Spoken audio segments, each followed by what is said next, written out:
let's put the setting. The nonprofit in Somerville. Now, this case took place a few years ago, so the numbers I'm going to use are much less than what Somerville Housing is going for now, although maybe things are coming down. But here's the situation.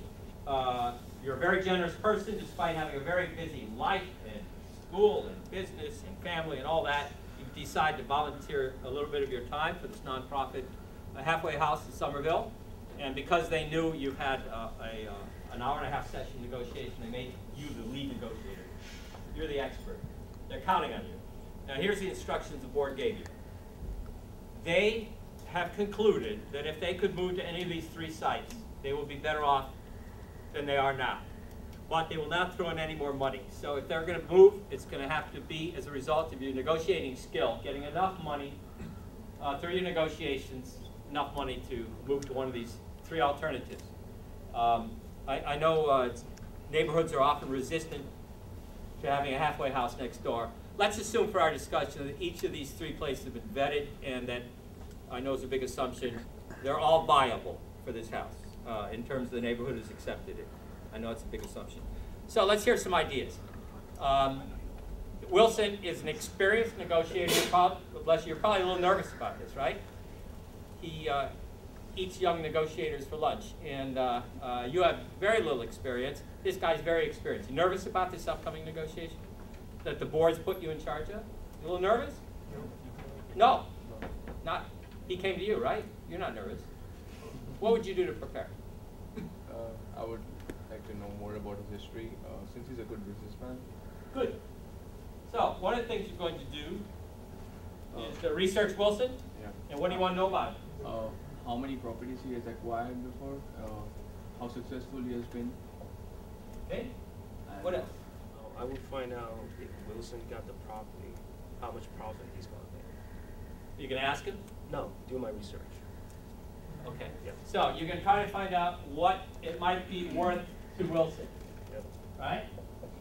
And he can say, you know, my mother grew up in Somerville. I just have a sentimental interest in buying a house near where she grew up. Well, I don't know. Okay, but that might be nice to know. What else are you going to do?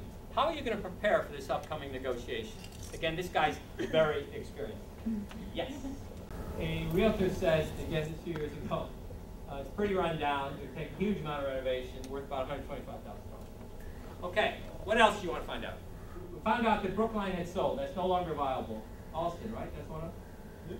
Alston, it was $220,000. It's going to cost us to move. And the other was Medford. Medford? Medford. And it's going to cost us $270,000. This includes moving costs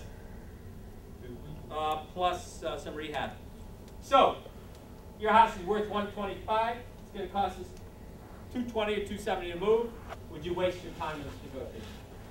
No, you're a busy person. You got a lot of things. There's no way, right? Would you waste your time in this negotiation? Would you? Yeah. Why? The point is, the value of our house is irrelevant. That's right.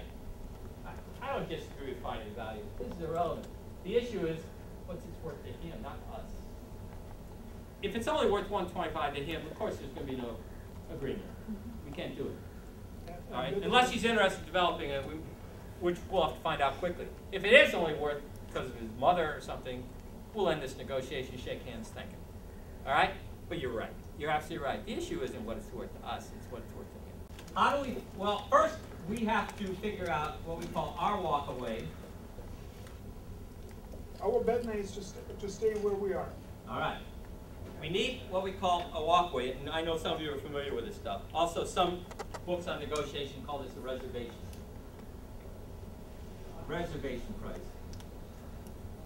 What is our walkway going to be? Walkway meaning just that. At what point do you shake hands with Mr. Wilson and say, I appreciate your time. I think I'm better off with a no deal than a deal. Walkway, I don't mean in anger. All right? I just mean at what point are you better off walking rather than dealing? What's our walkway going to be? Now, the next thing we need to do is to set his walkway. First of all, let me ask you, is this going to be a distributive or integrative negotiation? Does he care about you? You care about him? Sounds Sounds distributed to me. He could. He could, maybe. We don't know. All right? Well, He's a developer. Does he care about you? No. Also in our research, we're certainly going to want to go to City Hall in Somerville and find out how this can be zoned, what can be done with it, right? We're going to do a lot of research at City Hall. You guys came up with it. Thank you. All right? You're absolutely right. We're going to find out what can be done and what he's likely to do. Good. Our walkaway is 220. The next thing we need to do is to figure out his walkaway. Why do we want to know his walkaway? Your goal in any distributive negotiation is to get as close to the other guy's walkaway as you can. And that's his goal, to get as close to your walkaway. When you buy a car, that dealer has a walkaway. The least they'll sell it for. They know it. You don't. Your goal is to get as close to that car dealer's walkaway as you can. And of course, you should have a walkaway when you walk into that car dealer. If you don't, you're in trouble. And of course, that salesman or saleswoman's goal is to get as close to your walkaway as she can. That's what distributive negotiations are about. And until we know otherwise, this looks distributive. Maybe we'll make it integrated, but right now it looks distributive. Your goal is to get as close. In fact, you have a fiduciary responsibility as a member of a nonprofit board. You have a responsibility to get as close to his walkaway as you can by law. Many of you, some of you are members of boards. You know this. You have to get as close. That is your responsibility. Do as well as you can for your halfway house, your board. And we're going to guess. You're right. We're going to estimate 350 is his walkaway. But we could be very wrong. But we got to take a stab at it.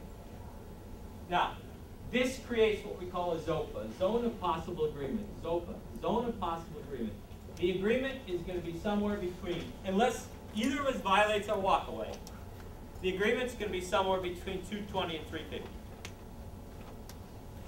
We call that the Zone of Possible Agreement, unless somebody violates their walkaway. You with me? All right. Your goal is to get as much of that territory as you can, and he's trying the same thing. You're trying to get as close to 350, he's trying to get as close to 220. He's certainly come up with a guess of your walkaway, and you've got to do it for him too. Your goal is to get as close to that walkaway, his walkaway, as you can. This is that ZOPA territory. You want to claim as much of that territory as you can.